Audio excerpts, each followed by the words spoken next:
So I wanted to talk briefly about the Trump NFT situation, right? Hilarious, sure. The way he did it, the way he announced it. Um, a grift and cash grab for sure, but this is what Trump does, right? Hustler.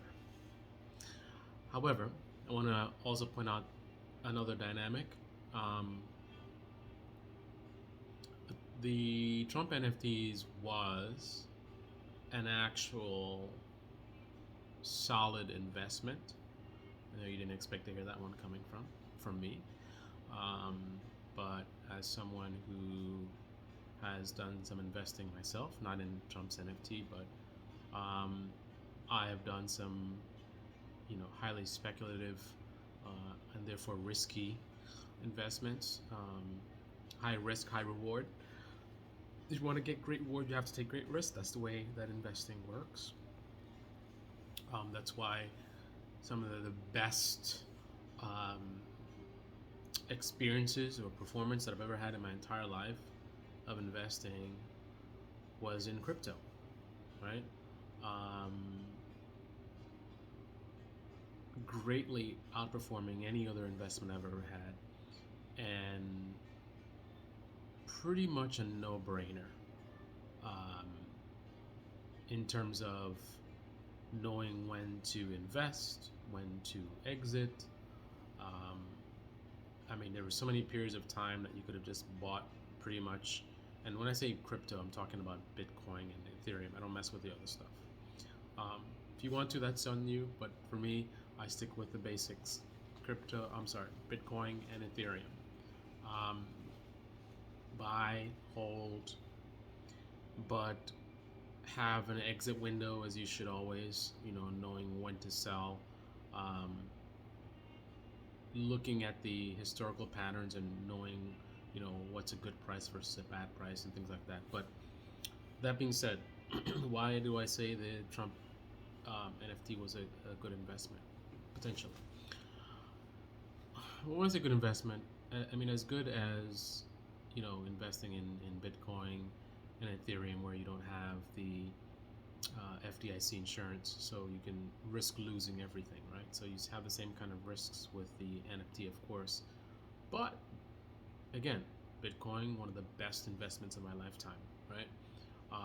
So that being said, in a similar way, I think the NFT for Trump was a good investment.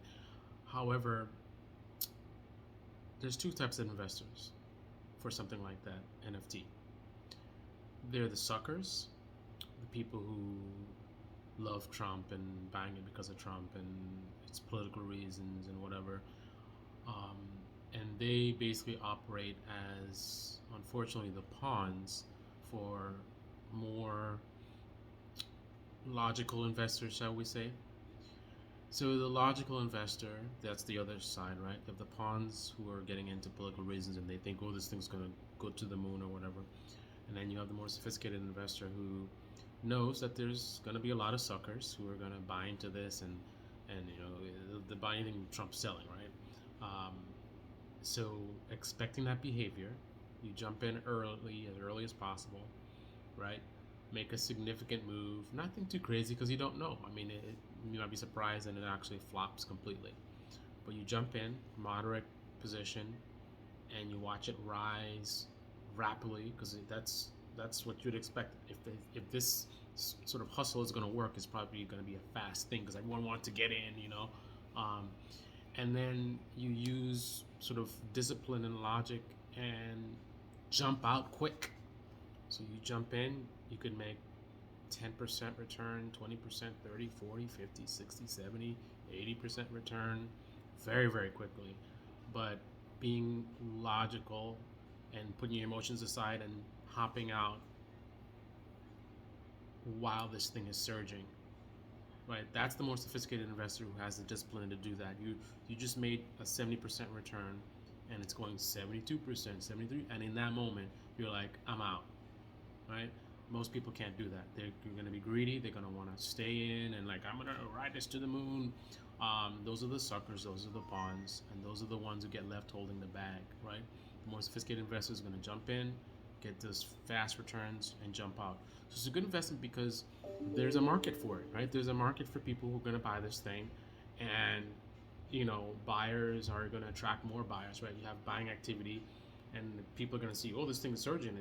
They fear of missing out, right? They want to jump in, and that's gonna, it's like sort of a momentum trading, right? So the more this activity inspires more activity, right?